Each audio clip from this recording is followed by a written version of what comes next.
how did we get here? After Google Maps tried to lead me down roads that were closed due to a wildfire, I ended up on this tiny ATV road that I was unable to turn around on, even when I encountered a tree in the middle of the road. Happy to take on the challenge, I had just bought a saw at a secondhand store the day before and figured, this is about the size of a Christmas tree. This isn't going to take me too long.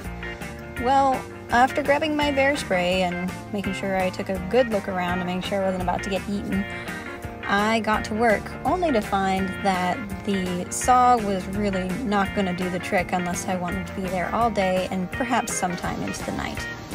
So after trying just about every angle possible and getting barely past the bark of the tree, I decided more extreme measures were going to have to be necessary. Lucky for me, I happened to have a hatchet inside the van, and so I decided to give that a shot, hoping that it would be a little bit more effective than the antique saw. The hatchet was doing the Lord's work, and after I got started, I knew I was going to be able to make it through the tree pretty quickly. What should have been a 2-hour drive ended up taking well into 4 or 5 hours after getting lost in the back roads and finding this tree across my path. But when the tree finally fell, I can't express how incredibly proud of myself I was to have all the tools on hand that I needed for this adventure.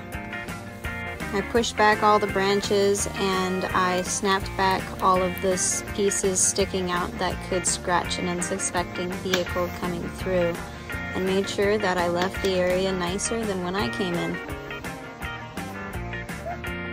What could have been a bad day ended up being one of my favorite days on the road as I overcame every obstacle thrown my way.